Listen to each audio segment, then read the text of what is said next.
বছর পর জেল মুক্তি। আজ ভোরেই সকন্যা কলকাতায় পৌঁছলেন অনুব্রত মণ্ডল। তৈরি ছিল তার চিনার পার্কের ফ্ল্যাট, তবে আর অপেক্ষা তিনি করেননি।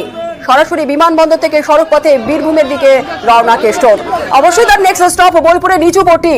উড়ানে চড়েই আজ ভোর 4:30 নাগাদ দিল্লি থেকে কলকাতা নামেন অনুব্রত মণ্ডল। হুইল চেয়ারে বসেই আজ বিমানবন্দর থেকে বেরোন অনুব্রত মণ্ডল। সঙ্গে ছিলেন তার মেয়ে সুকন্যা মণ্ডল।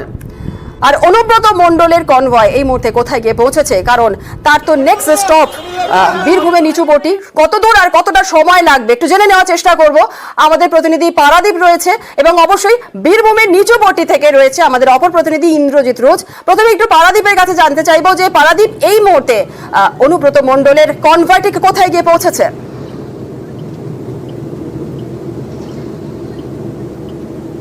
দেখো, ঠিক এই মুহূর্তে কিন্তু গুসকরা খুব কাছাকাছি রয়েছে অনুব্রত মণ্ডলের কনভয়, এবং এখান থেকে বোলপুরের নিচুপট্টিতে পৌঁছতে সামান্য সময়ের ব্যবধান রয়েছে। এবং সময়টা দীর্ঘ এই কারণে হচ্ছে কারণ সকালে যখন শুরু হয়েছিল সে ভোর 4:30 তার বিমান কলকাতা বিমানবন্দরে ল্যান্ড করার পরে যখন তিনি বিমানবন্দর থেকে বেরোলেন এবং তারপরে দীর্ঘ পথ অতিক্রম করে বীরভূমে ঢোকার পর থেকেই বিভিন্ন জায়গায় কিন্তু তাকে দাঁড়াতে হচ্ছে। ঠিক এই মুহূর্তে আমি আমার ক্যামেরা পার্সনকে বলবো একটু ছবিটা দেখানোর জন্য। তুমি দেখো যে বীরভূমের রাস্তা দিয়ে যেখানেই যাচ্ছেন সেখানে কিন্তু তৃণমূল কংগ্রেসের কর্মী যারা রয়েছেন, কর্মী সমর্থকরা রয়েছেন, যেখানে অনুব্রত মণ্ডলের কর্মী সমর্থকরা অনুগামীরা রয়েছেন, তারা কিন্তু রাস্তার বিভিন্ন মোড়ে দাঁড়িয়ে তাদের প্রিয় নেতাকে একবার দেখতে চাইছেন। এবং যার কারণে বারে বারে কিন্তু অনুব্রত মণ্ডলের কনভয় সেটা বারে বারে তার গতি কোথাও গিয়ে স্লথ হচ্ছে। ফলে ঘুষকরা পৌঁছে গেলেও এখান থেকে বোলপুরের নিচু পট্টিতে পৌঁছে আর কতটা সময় লাগবে সেটা নিশ্চিত করে বলা মুশকিল। তবে ইতিমধ্যে অনুব্রত মণ্ডলের সঙ্গে আমরা কথা বলেছি এবং তিনি এটা বলেছেন যে আমরা প্রথমে জিজ্ঞেস করেছিলাম যে শরীর কেমন আছে, কারণ দীর্ঘ 2 বছরের কম বেশি সময় তিনি বোলপুরের বাইরে তিনি জেলবন্দি। এবং তিনি বলেছেন শরীর যে খুব একটা ভালো আছে তা নয়, পায়ে এবং কোমরে ব্যথা আছে তবে সব থেকে যেটা তাৎপর্যপূর্ণ তিনি বলেছেন যে শরীর যদি ভালো থাকে তাহলে মমতা বন্দ্যোপাধ্যায়ের সঙ্গে তিনি দেখা করবেন, কারণ মুখ্যমন্ত্রী এই মুহূর্তে আজকে তার বোলপুরে তার কর্মসূচি রয়েছে, বীরভূমে কর্মসূচি রয়েছে। অনুব্রত মণ্ডল যখন তিনি বললেন, সাংবাদিকরা যখন জানতে চেয়েছিলেন যে তিনি কেমন আছেন, তিনি বলেছিলেন যে তার কোমর এবং পায়ে ব্যথা আছে। কি বলেছিলেন একটু শোনার চেষ্টা করবো আমরা।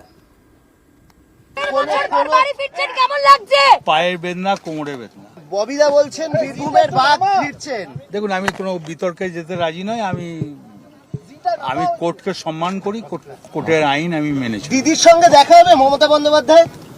শরীর যদি ভালো থাকে, দিদি ভালো থাকুক, দিদির জন্য আমি আছি, বরাবরই থাকবো। শরীর ভালো থাকলে মমতা বন্দ্যোপাধ্যায়ের সঙ্গে দেখা করতে পারেন, এমনটাই বললেন অনুব্রত মণ্ডল। অত্যন্ত তাৎপর্যপূর্ণ কথা অনুব্রত মণ্ডল বললেন। পারাদীপ,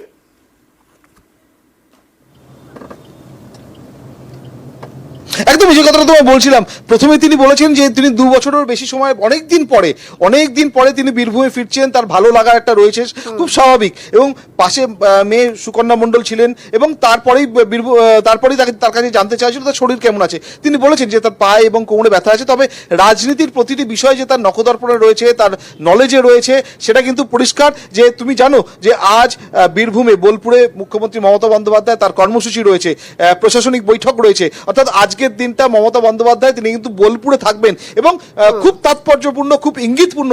আজকের দিনেই কিন্তু অনুব্রত মণ্ডল তিনি কিন্তু আজকেই বোলপুরে পা রাখছেন এবং সেক্ষেত্রে দুজনের কি সাক্ষাৎ হবে, দেখা হবে, অবশ্যই আমাদের নজর থাকবে। পারাদীপ, একেবারে আর এই নেতার ঘরে ফেরা উচ্ছ্বসিত রয়েছেন অনুগামীরা, তারা অপেক্ষায় রয়েছেন। অবশ্যই কাকবোরে বিমানবন্দরের বাইরে তৃণমূল কর্মী সমর্থকদের ভিড়ও ছিল।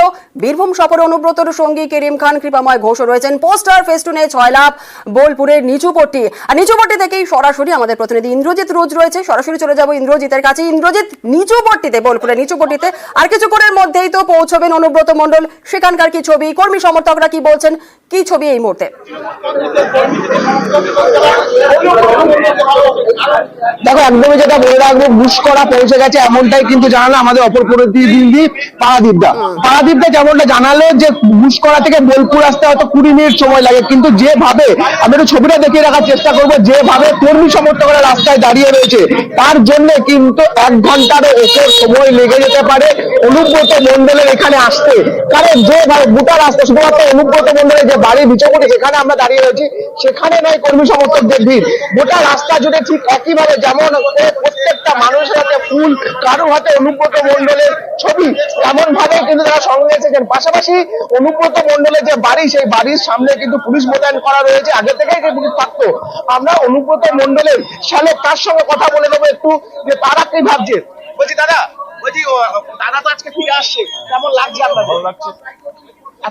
এতদিন পর জেলায় আসছে, তাকে কিভাবে স্বাগত জানাচ্ছেন আপনি? তাকে মানে স্বাগত, আমি তো আমার মনে হয় ভূমি করছি, আমি আমার থেকে অনেক বড়, সেইভাবেই স্বাগত জানাচ্ছি। আজকে কি কোনো রান্না হচ্ছে, বিশেষ কোনো রান্না হচ্ছে বাড়ির মধ্যে? না না, এরকম কোনো ব্যাপার নাই, এরকম কোনো ব্যাপার নাই। এখন উনি আসছে, বাড়ি ঢুকছে, এটাই বেশি বড় কথা। এর থেকে বড় কিছু হয়, ভাগ্নি আর ভূমিপতি একসঙ্গে আসছে, এটাই আমার খুব ভালো লাগছে। একদমই শুনতে পেলে যে যেভাবে বাড়িতে তাকে স্বাগত জানানো হবে, যারা কর্মীরা যেমন রয়েছে তেমন তারাও রয়েছে, তাকে স্বাগত জানানো হবে। যদিও আজকে কিন্তু কোনো বিশেষ রান্না কিন্তু হচ্ছে না, এমনটাই কিন্তু জানালেন অনুব্রত মণ্ডলের শ্যালক। পাশাপাশি কর্মী সমর্থকেরা ইতিমধ্যে তার বাড়ি ঘিরে ফেলেছে এবং ছোট ছোট কর্মী সমর্থকেরা তারাও কিন্তু তার বাড়ির সামনে এসেছে। আমরা একটু কথা বলে নেওয়ার চেষ্টা করবো কর্মী সমর্থকেরা যারা এখনো পর্যন্ত এসেছে। আজকে এখানে কেন এসেছো? বড়দা আসছেন বলে। বড়দাকে কিভাবে স্বাগত জানাবে তোমরা? এখানে অনেক রকমের দিদি দাদারা আছে, ফুল টুল দিয়ে সাজানো হয়েছে, ওই রকম ভাবেই স্বাগত জানাবো। একদম ফুল থেকে শুরু করে হাতে অনুব্রত মণ্ডলের পোস্টার, এই সমস্ত নিয়েই কিন্তু অনুব্রত মণ্ডলের বাড়ি, যে মিচপটির বাড়ি, সেই বাড়িতে কিন্তু তারা কর্মী সমর্থকরা এসে হাজির হয়েছে এবং তারা কিন্তু সেখানে অনুব্রত মণ্ডলকে স্বাগত জানাবে, এমনটাই কিন্তু তারা জানাচ্ছে। জুনেলা, একেবারে অনুব্রত মণ্ডলকে স্বাগত জানানোর জন্য তৈরি হয়ে রয়েছেন কর্মী সমর্থকরা রয়েছেন, অনুগামীরা রয়েছেন, মহিলা অনুগামী তারাও রয়েছেন, তারা অপেক্ষায় রয়েছেন। কারণ আর কিছুক্ষণের মধ্যেই অনুব্রত মণ্ডল পৌঁছে যাবেন বীরভূমের নিচুপটিতে। অপেক্ষায় রয়েছে কেষ্ট বরণের জন্য বীরভূম।